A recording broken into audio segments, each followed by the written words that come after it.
우리가 8월 달에는 지경 넓히기라는 주제를 가지고 하나님의 말씀을 계속 듣고 있는데, 첫 번째는 여러분들에게 믿음의 지경이 좀 넓어질 필요가 있겠다 말씀드렸고, 지난주에는 우리가 교제의 지경을 좀 넓히자 이래서 사울과 바나바와 예루살렘 교회에 대한 말씀을 전했습니다. 그래서 우리는 막힌 담을 다 허물고 모두가 예수님으로 하나 되어질 때에 그 땅 가운데 하나님 나라가 확장되는 이런 교제의 지경이 넓어진다, 이 내용의 말씀을 전했는데요. 여러분, 이게 얼마나 복된 일입니까? 그래서 오늘은 이 성경 말씀을 통해서 우리 진교회 성도들이 2022년도에는 하나님 앞에 축복의 지경이 넓어지기를 원하는 마음으로 이 말씀을 전가하기를 원합니다. 오늘 읽은 이 성경 본문의 말씀은 너무나 여러분이 좋아하는 말씀 중에 하나입니다. 이삭이 농사를 지었는데 그 해에 100배의 복을 얻었다라는 것입니다. 너무 놀랍지 않습니까? 하나님께서 그에게 복을 주셨는데 한 해에 100배의 복을 주신 겁니다. 너무 놀랍죠? 그리고 나서 우물을 팠는데 계속해서 우물이 이렇게 솟아나니까 블레셋 사람들이 쫓아와서 빼앗고 이런 일들이 일어나는 겁니다. 그래도 이삭은 거기에 개의치 않고 하나님을 의지하고 나아갔더니 마침내 르호봇이라는 넓은 장소로 옮겨지게 되고, 그곳에서 하나님께 영광 돌리는 예배를 드리는 축복된 인생을 살고 있는 것을 보게 되죠. 여러분, 우리가 인생을 살다 보면 내 뜻대로 안 되고 힘들 때가 많죠. 그런데 그때가 바로 하나님의 축복이 임하는 때인 줄로 믿습니다. 하나님의 축복이 지경이 넓어지는 기회라, 그런 뜻이죠. 그래서 오늘 말씀을 잘 들으시고 우리 진교회 모든 성도들, 오늘 예배에 참여한 여러분의 모든 인생 가운데 2022년도 하반기에는 축복의 지경이 넓어지는 은혜가 여러분들에게, 저에게 있게 되기를 주님의 이름으로 축복합니다. 자, 오늘 이 성경을 통해서 하나님이 우리에게 주시는 첫 번째 메시지를 듣겠습니다. 같이 읽습니다. 축복의 지경이 넓어지는 사람은 온유한 사람이다. 여러분, 오늘 본문 16절 17절에 보면 이 이삭이 한 해에 100배의 복을 받고 거부가 되니까 그것을 시기하는 사람들이 있었어요. 블레셋 사람들이죠. 그래서 이 블레셋의 사람들이 이게 와서 이야기하는 거예요. 네가 너무 커졌다, 이제 떠나라, 이렇게 이야기하는 거예요. 여러분, 한번 생각해 보십시다. 우리 진교 땅에 어떤 사람이 이사를 왔어요. 서울에서 이사를 왔는데 이 사람이 너무 잘 되는 거예요. 손으로 하는 게 너무 잘 되고 100배의 복을 받고 막 이러는 거예요. 그러니까 진교 사람들이 너무 시기가 나서 그 사람에게 가서 이렇게 말합니다. 너 이렇게 부자가 됐으니까 우리 진교에 살지 말고 다른 동네 가, 이렇게 이야기합니다.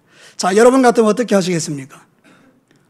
여러분들, 이거는 내가 지금 여기에 터받고 삶을 살아가면서 삶의 자유가 있는데 내가 그 땅에서 조금 복을 받았다고 시기해서 쫓아내라 그러면 안 나가죠. 내가 왜 나가야 되는데, 그리고 법적인 시비를 붙고 그러면서 끝까지 버티고 이러면서 안 나가겠죠. 근데 여러분, 놀랍습니다. 이삭은요, 가라 그러니까 갑니다. 그 자리에 떠나는 거예요. 참 바보 같은 사람이죠. 여러분, 그 다음에 우물을 팠습니다. 그랬더니 와서 그 우물을 빼앗네요. 또 옮깁니다. 또 팠더니 또 빼앗네요. 또 옮깁니다. 그리고 또 우물을 팝니다. 여러분, 이런 일들을 계속해서 하고 있는 이 이삭은 얼마나 바보 같은 인간입니까? 그런데 여러분, 이게 바로 온유한 사람들의 특징이라는 겁니다. 이게 바로 축복의 지경을 넓히는 사람들의 특징이라는 겁니다. 인간적으로 바라보면 이런 바보 같은 사람이 어디 있나 싶은데 하나님 편에서 볼 때는 그 사람이 축복받을 사람이더라는 것입니다. 여러분, 여러분의 마음속에 하나님의 온유가 부어지기를 주의 이름으로 축복합니다. 여러분, 민수기 12장 1절과 3절에 보면 기가 막힌 이야기 있죠? 같이 읽어보겠습니다. 모세가 구스 여자를 취하였더니 그 구스 여자를 취하였으므로 미리암과 아론이 모세를 비방하니라.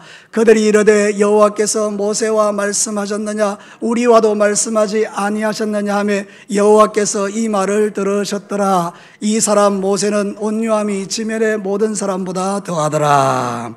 여러분, 성경을 알고 있는 사람을 위해서 설명하는 것이 아니라 하나님의 말씀을 잘 모르시는 분을 위해서 이것을 잠깐 설명해 보면, 모세가 이스라엘 백성들의 지도자였는데 거기에 누나가 있고 형이 있었어요. 미리암과 아론이죠.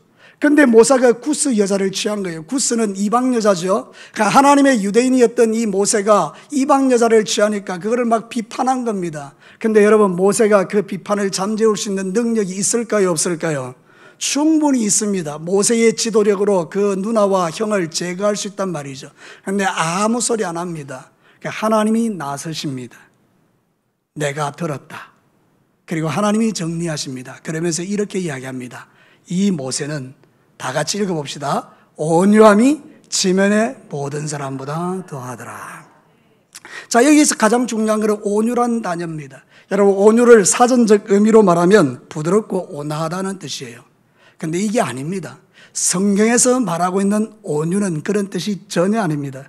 여러분, 이 온유의 성경적 의미는 프라우스라 그러는데요, 이 프라우스는 내 안에 있는 모든 욕심과 모든 욕망이 절제된 상태, 그래서 하나님께서 자신을 핸들링할 수 있도록 온전히 맡기는 걸 온유라 그럽니다. 좀 어렵죠? 제가 쉽게 설명해 드릴게요. 여러분이 차가 있지 않습니까? 차가 앉아서 핸들링하는 건 누가 핸들링합니까? 제가 하죠. 차가 왼쪽으로 좌회전하면 차가 어디로 가야 됩니까? 좌회전으로 가야 되죠. 내가 우회전하면요, 차가 우회전으로 가야 되죠. 근데 여러분, 이 차가 이러는 거예요. 내가 오른쪽으로 돌리면 이게 왼쪽으로 가는 거예요. 이 차 정상입니까? 비정상입니까? 지극히 비정상이고요. 이 차는 두드리 뽑아야 됩니다.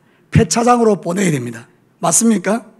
그러면 이 핸들링이 잘 되는 상태는 뭡니까? 내가 옮기는 대로 옮겨지는 걸 말하는 거죠. 하나님께서 저와 여러분을 온유하다라고 말할 때는 어떤 의미인가 하면, 하나님이 왼쪽으로 가려면 왼쪽으로 갑니다.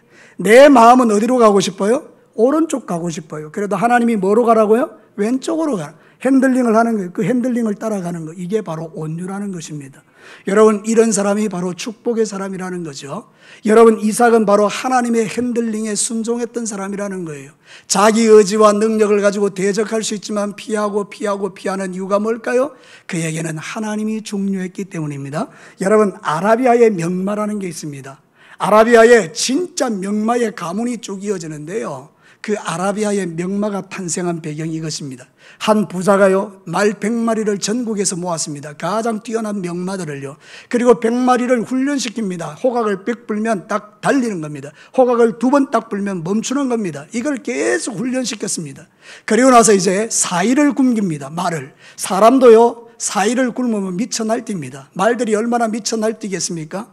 근데 여러분, 드디어 문을 탁 열어주는 겁니다. 그리고 물가를 향해서 달려가게 만듭니다. 그런데 이 주인이 호각을 빽 부는 겁니다. 2번을 딱 불었더니요, 96마리의 말은 호각 소리에 상관없이 그냥 물로 달려가서 헐레벌떡 물을 먹는데요, 딱 4마리가 딱 서는 겁니다. 와, 멋지죠? 이 4마리가 딱 서는 겁니다. 명마죠. 명마 중에 명마요. 그래서 주인이 96마리를 다 죽여버립니다. 그리고 이 4마리에서 아름다운 씨의 혈통을 이어가는데요, 이 명마들이 명마를 낳는 것, 이거를 온유라고 합니다. 사랑하는 성도 여러분, 저와 이 세상의 삶을 살아가는 저와 여러분들이 우리의 감정, 우리의 혈기, 우리의 마음대로, 내 뜻대로, 내 마음대로 사는 사람을 부드럽고 온유하다고 해서 온유하게 하는, 그게 아니에요. 진짜 온유한 사람이 뭐냐? 하나님의 손에 핸들링 되는 사람이에요. 주님이 말씀하신 대로 순종하는 사람이라는 거예요. 여러분, 오늘 이 성경 본문에 보면 이삭의 바로 그 심정이 온유함이라는 거예요. 너희들이 아무리 나를 대적해도 나를 100배의 복을 받게 하시는 분이 누구라고요? 하나님이라는 거예요. 그러니까 이 이삭은 믿음이 있는 거예요.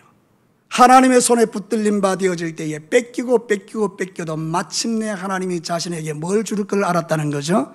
복을 주실 것을 알았다는 거예요. 그러니까 여러분, 이게 지금 신앙생활에 있어서 가장 중요한 것이죠. 여러분, 시편 37편 10절과 11절을 믿으시기를 바랍니다.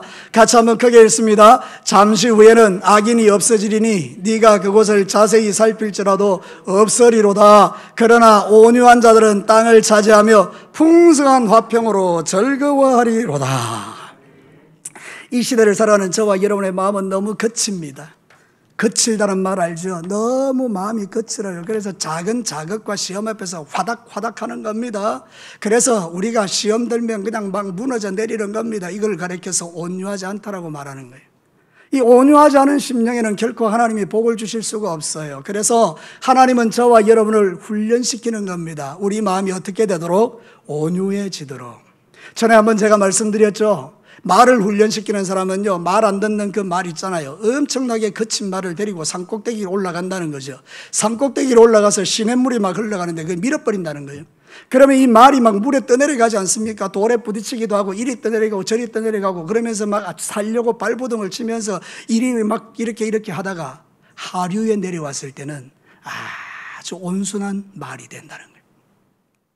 여러분, 오늘 우리의 인생도 마찬가지예요. 하나님께서 저와 여러분이 말을 듣지 않으면 산꼭대기로 데려가서 밀어버리는 겁니다. 그래서 이 고난 저런 고난 온갖 고난을 툭툭 부딪히면서 점점 제 마음이 다 이제 따라지는 거죠.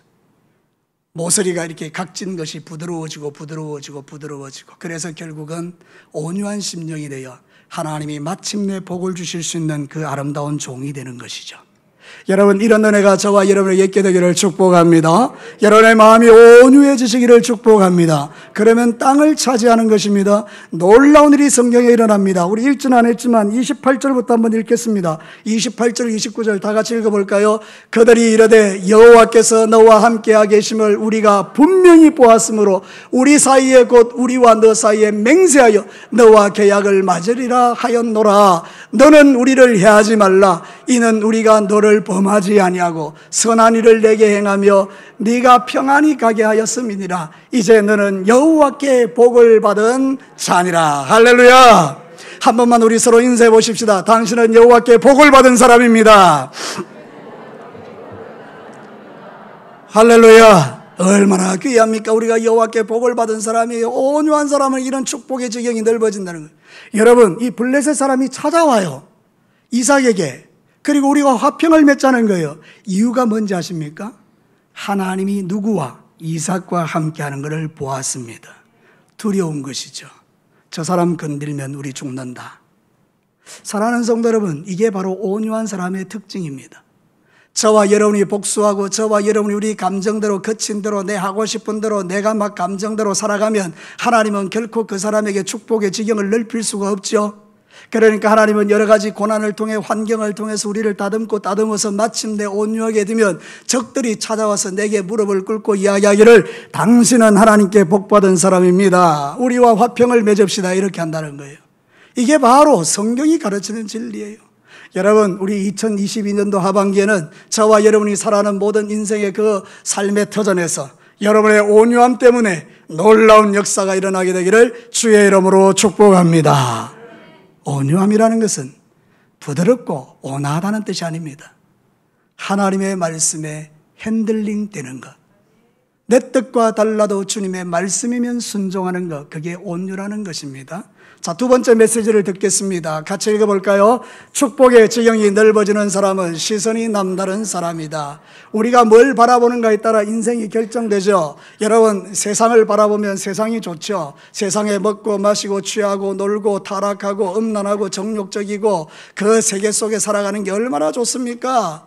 그러니까 그 세계에 들어가 버리면 이제 거기서 빠져나오지를 못하는 겁니다. 세상이 좋아서, 돈이 좋아서, 하나님보다 돈이 좋으니까 그걸로 빠져들어가 버린 거죠.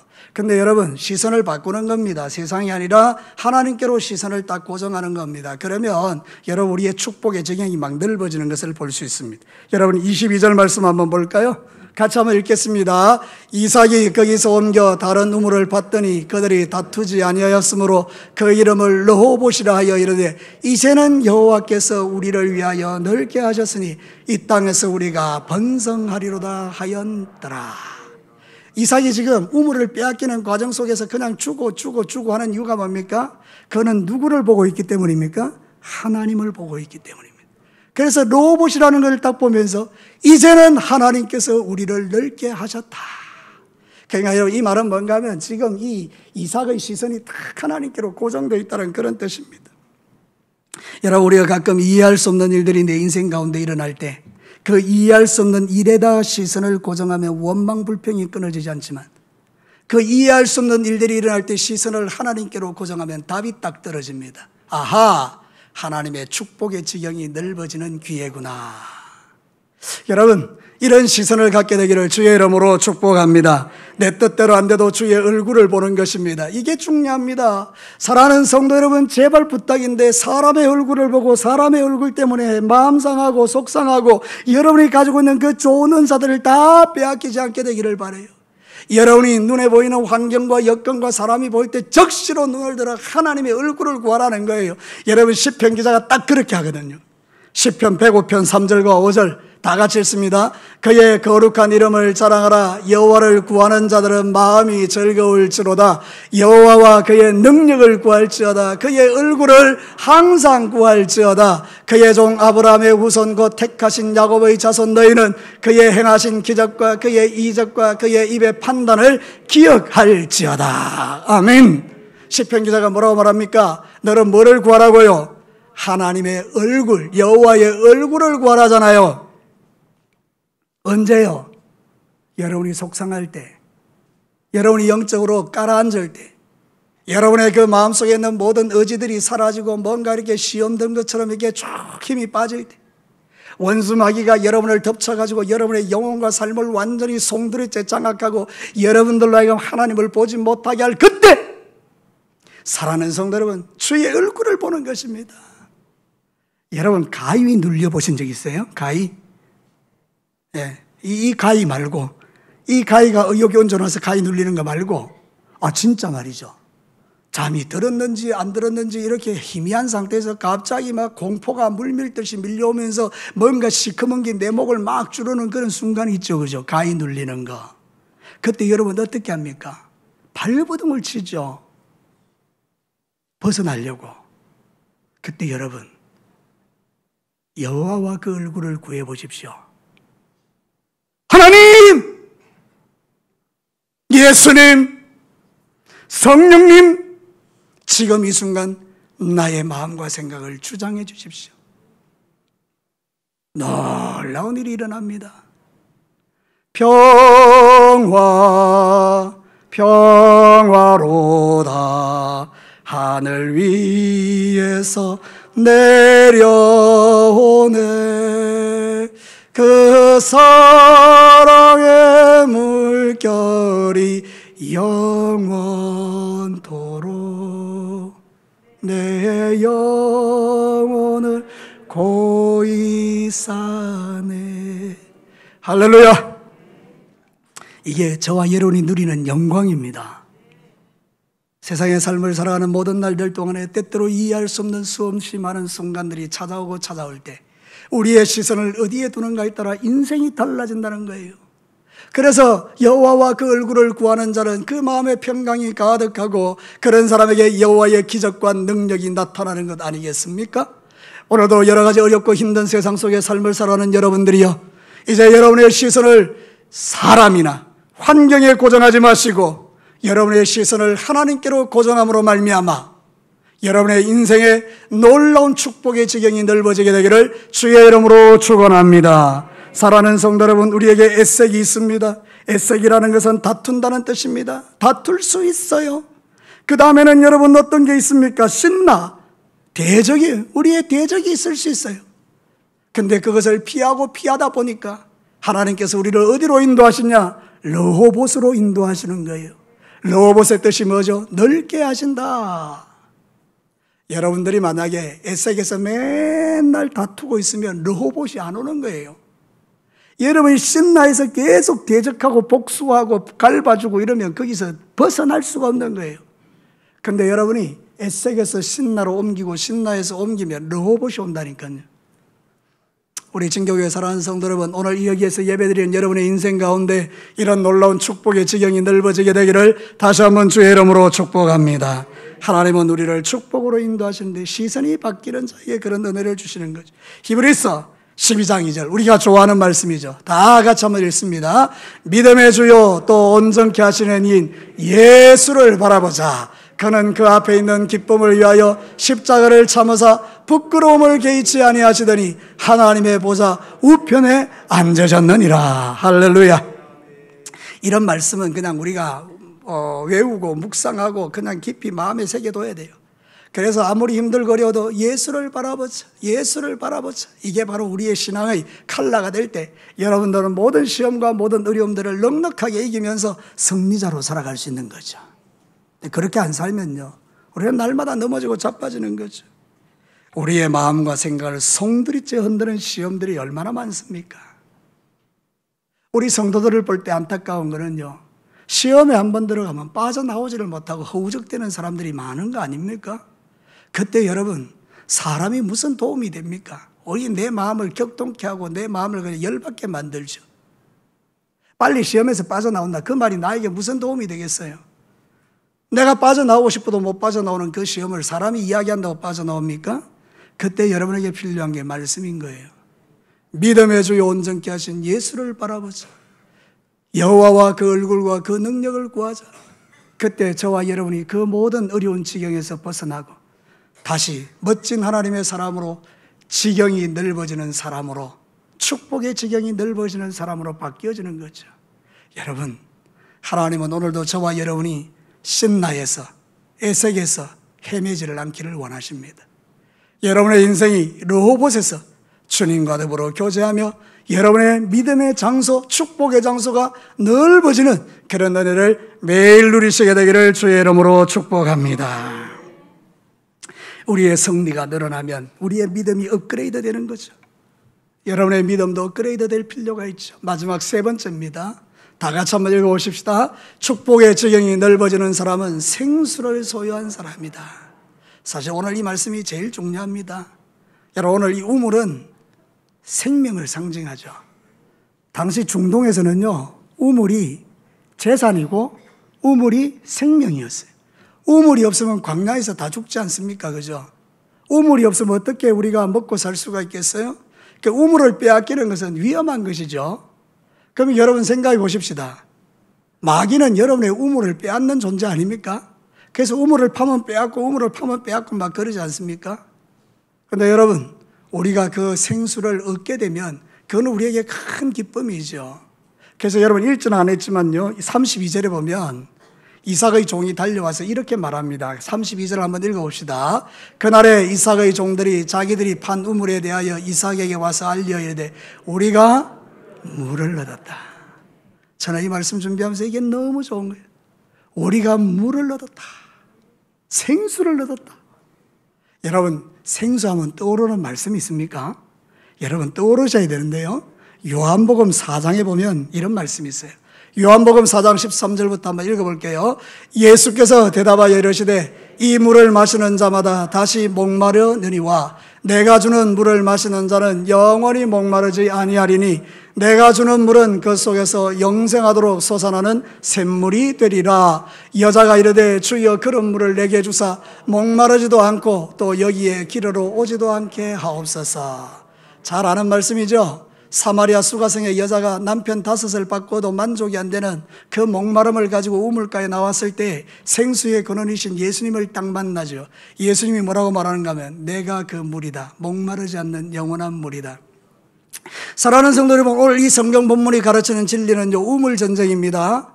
여러분, 이 물을 가져야 우리는 사는 것인데요, 마귀는 자꾸 우물을 빼앗는 거죠. 근데 여러분, 우리는 이제 이 우물을 하나님으로부터 공급받아야 되지 않습니까? 그 이삭에게 하나님께서 우물을 공급해 주는 것처럼 저와 여러분에게 하나님께서 우물을 공급해 주시는 거예요. 우리에게 주시는 우물이 3가지가 있습니다. 몇 가지가 있다고요? 3가지가 있어요. 잘 들으십시오. 내 인생을 살리는 물이 되는 생수의 우물이 3가지가 있어요. 첫 번째는 예수 그리스도십니다. 예수님이 우리에게 물이 되어주십니다. 우리의 생수가 되어주십니다. 이 물은 영원히 목마르지 않습니다. 우리를 만족시켜 주십니다. 우리를 감사하게 합니다. 우리를 찬양하게 합니다. 우리에게 구원을 주십니다. 이게 바로 생수이신 예수 그리스도의 물입니다. 그래야 여러분이 삽니다. 여러분이 예수 없으면 세상 살아갈 때에 절망입니다. 어디에 우리가 소망을 두고 살겠습니까? 이 세상에서. 여러분, 먹고 마시는 것도 한계가 있고요. 여러분, 제가 우리 아이들하고 같이 먹으러 가면요, 여러분 아무리 좋은 음식이 있어도요, 점심 때 크게 맛있는 거 먹고 나면 저녁에 별로 먹는 게 별로, 아무리 좋은 것 갖다 놔도 별로 재미없어요. 여러분, 세상에 좋은 것들이 다 그런 거예요. 우리가 뭐 한계가 있는 거죠. 한계가. 그게 우리를 만족시키진 않아요. 그런데 예수 그리스도가 내 안에 들어오시면 이게 놀라운 거예요. 오늘 우리 찬양 드렸잖아요. 은과 금 나 없으나 내게 있는 것 내게 주니 곧 나사렛 예수 이름으로 일어나 걸어라. 사랑하는 성도 여러분, 예수 이름이 능력입니다. 이 물을 여러분 갖게 되기를 축복합니다. 두 번째 물은 성령님입니다. 제가 성경을 읽어드리겠습니다. 요한복음 7장 37절과 39절 다 같이 읽습니다. 명절 끝날고 큰 날에 예수께서 서서 외쳐 이르시되 누구든지 목마르거든 내게로 와서 마시라. 나를 믿는 자는 성경의 이름같이 그 배에서 생수의 강이 흘러나오리라 하시니 이는 그를 믿는 자들이 받을 성령을 가르쳐 말씀하신 것이라. 두 번째 물이 뭐예요? 성령님이에요. 하나님의 영이신 성령이 우리에게 충만하게 되면 내 안에 생수가 흘러넘치는 거죠. 그 배에서 생수의 강이 흘러나리라. 성령님이 흘러나는 거예요. 성령님의 능력이 나와 함께하면요, 우리는 세상을 바꾸는 존재가 되는 거예요. 아무것도 염려하지 않고 두려워하지 않는 거예요. 예수님, 성령님, 마지막 세 번째는 말씀입니다. 여러분, 에베소서 5장 26절에 보면 이렇게 나와 있어요. 물로 씻어 말씀으로 깨끗하게 해주셨다. 물로 씻어 말씀으로 깨끗하게 해줬다. 그래서 이 물이 뭐냐? 말씀이라는 거예요. 말씀은 우리를 정결하고 깨끗하게 하는 힘이 있다는 거죠. 여러분, 이런 우물을 가져야 여러분이 산다라는 거예요. 세상의 우물을 많이 파제껴도요, 그 우물은 한계가 있고, 우리에게 예수 그리스도의 우물, 성령의 우물, 말씀의 우물이 내 안에서 솟아나면 이런 사람은 건들 자가 없다니까요. 사람들이 와서 말한다니까요. 하나님이 너와 함께하는 건 내 알겠다, 우리 잘 지내자, 이런다니까요. 그러니까 여러분, 좀 시시한 인생 살지 말고 여러분 안에 이 우물, 생수를 소유하시는 은혜가 있게 되기를 주의 이름으로 축복합니다. 생수이신 예수님, 성령님, 그리고 말씀이 마음속에 있는 사람은요, 겁이 없는 거예요. 겁이. 사업이 잘못돼도, 직장에서 어려움을 당해도, 가정에 문제가 생겨도, 자식들이 문제를 일으켜도 겁이 없는 거예요. 원수 마귀가 우리를 시험하고 해도 겁이 없는 거예요. 온갖 종류의 질병이 내게 막 달라붙어도 겁이 없는 거예요. 사랑하는 성도 여러분, 여러분 아십니까? 우리 진교교에 어떤 분이 이렇게 이야기했어요. 이건 사실이 아닙니다. 우리 진교교회에서 코로나 안 걸린 사람은 목사님하고 사모님 둘밖입니다. 이렇게 이야기해요. 제가 분명히 이야기했습니다. 사실은 아닙니다. 여러분 가운데 안 걸린 사람도 많아요. 그럼 이 이야기하면, 그럼 난 코로나 걸렸으니까 난 예수 못 믿는 사람이가, 그런 말은 아닙니다. 사랑하는 성도 여러분, 우리에게 인생에 수없이 찾아오는 질병들이, 우리가 주님을 의지하고 주님 앞에 나갈 때 그 질병이 변하여 우리에게 축복이 된다는 이야기를 지금 하는 거죠. 여러분의 인생 가운데에 우리를 두렵게 하고 겁나게 하는 게 얼마나 많으냐 이 말입니다. 온갖 종류의 질병들이 우리를 괴롭힐 때가 많잖아요. 그러나 여러분, 두려워하지 마시기를 축복합니다. 그 모든 것을 낫게 하실 여호와를 바라보고 믿음으로 선포하며 그 길을 걸어가면, 주께서 저와 여러분의 뜻이라면 하나님께서 우리의 몸과 마음을 깨끗하게 하셔서 여러분들을 사용하실 줄로 믿습니다. 우물 전쟁에서 승리하시기를 바랍니다. 원수 마귀가 여러분의 우물을 빼앗고, 그래서 우물이 없어서 목말라서 죽어가는 인생 되지 말고, 여러분은 끊임없이 생수의 근원이신 주님을 붙들고 성령님을 의지하고 말씀을 붙들고 믿음의 길을 걸어가면서 여러분의 인생 가운데서 매일매일의 삶 속에서 하나님의 영광을 위하여 사는 그런 멋진 존재들이 되라고 주님이 지금 말씀하고 있는 것 아니겠습니까? 마귀에게 우물을 다 빼앗기면 우리 너무 비참해지지만, 우리가 주님을 의지하고 나가 우리 인생 가운데 우물이 있으면, 생수가 있으면 아무것도 걱정할 일이 없다니까요. 오늘도 이 세상 삶을 살아가는 날들 동안에 매일매일이 염려고, 매일매일이 근심이고, 매일매일이 두려움이지만, 여러분, 성경에 두려워하지 말라는 말씀이 몇 번 있는지 아시죠? 두려워하지 말라는 말씀이 365번 기록되어 있습니다. 1년이 며칠입니까? 365일입니다. 그러면 하루하루를 계산해 볼 때 매일매일 두려워하고 염려하지 말라는 뜻이에요. 이거는 렘브란트라는 루마니아의 유명한 목사님이 신앙 때문에 감옥에 갇혔을 때 그 지하 감옥에서 두려움에 벌벌 떨면서 성경을 읽기 시작하는데, 성경에 두려워하지 말라는 말이 너무 많이 나오는 걸 발견하고, 성경에서 두려움이 말라는 말씀을 찾기 시작하는데 365번이 기록되어 있다는 걸 발견하고, 그때부터 이 사람의 마음속에 주의 주시는 평안이 가득하면서 그 예수님이 주시는 생수의 말씀을 붙들고 그 힘든 옥생활을 잘 감당해내고 나와서 살아계신 하나님을 간증했다는 것입니다. 사랑하는 성도 여러분, 생수가 있으면 절망하지 않습니다. 생수가 있으면 축복의 지경이 넓어집니다. 말씀을 마치겠습니다. 사랑하는 성도 여러분, 지금 우리는 축복의 지경이 좀 넓어질 필요가 있어요. 축복의 지경은 누구에게 넓혀지는 겁니까? 온유한 사람요. 온유라는 건 그저 부드러운 마음을 가진 사람이 아니라 하나님의 손에 핸들링 되는 사람, 내 뜻 아니고 하나님의 뜻에 순종하는 사람, 그 사람을 말해요. 시선이 주께로 고정되어 있는 사람을 말해요.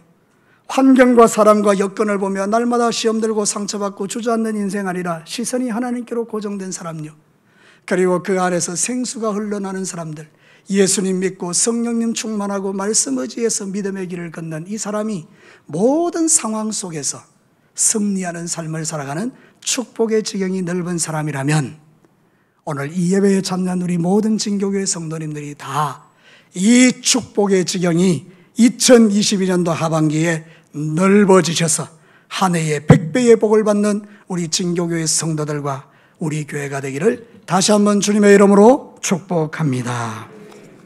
우리 같이 한번 기도할까요?